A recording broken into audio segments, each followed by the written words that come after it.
Have you ever had a simple home improvement idea that just completely spiraled into a year-long legal nightmare? Well, that's exactly what we're talking about today. It's a classic story. A homeowner, his HOA, and a plan for a small patio that turned into a massive headache. Let's dive in. I mean, it sounds simple, right? You want to do something nice for your own family on your own property. But as you're about to find out, sometimes the simplest plans run headfirst into the most complicated, bureaucratic walls you can imagine.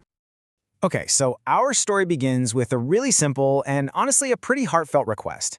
Let's meet the guy at the center of all this and see what he was trying to do. This all starts with Charles Mandela in a community called Blue Ridge Estates.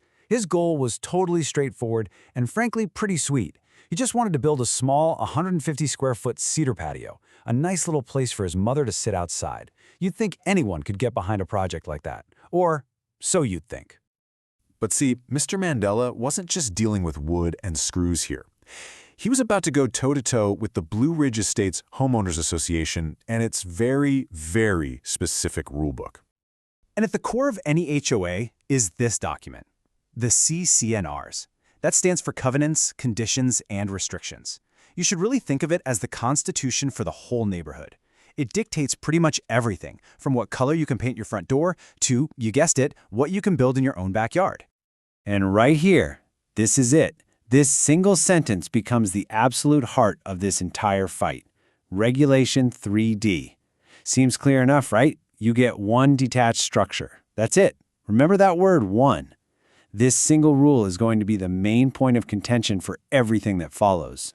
So, picture Mr. Mandela trying to find the right paperwork. The closest category he could even find for his project was for play structures. But that came with its own problem, a strict size limit of no more than 80 square feet, a pretty big roadblock from the get-go. So, Mr. Mandela submits his request, and then he tries again. And then he tries again.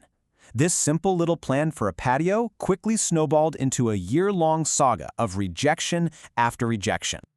And this wasn't just a quick email back and forth. No, this thing dragged on for a full year. It started with his first request in February 2018 and didn't end until a final legal decision came down in February of 2019. Mr. Mandela didn't just give up after the first no. He actually made 3 separate attempts to get his patio approved, trying to find a way to work within the rules. First, he called it a play structure, then an attached patio, and finally, a detached one. And every single time, he got shot down. Okay, so his first shot was to classify the patio as a play structure. The problem here was just simple math. His 150-square-foot plan was almost double the 80-square-foot limit for that category. So yeah, that was a non-starter. So for his second try, he switched tactics. He resubmitted the plan as an attached structure, probably hoping to get around that whole detached rule. But the HOA shut that down too, saying he provided incomplete information, a classic bureaucratic move. And this brings us to the third and final denial, the one that really kicked off the formal legal fight. He went back to calling it a detached patio, and the HOA's response was crystal clear. You already have a tool shed, and our rules, remember Regulation 3D, only allow for one detached structure. Your shed is your one. Game over, as far as they were concerned. So denied at every single turn, Mr. Mandela decided to take it to the next level. He took his case to an administrative hearing. Now, this is a formal legal process, and a special kind of judge who's an expert in these specific regulations hears both sides and then makes a final binding call. Now, to win, Mr. Mandela had to meet a legal standard called preponderance of the evidence.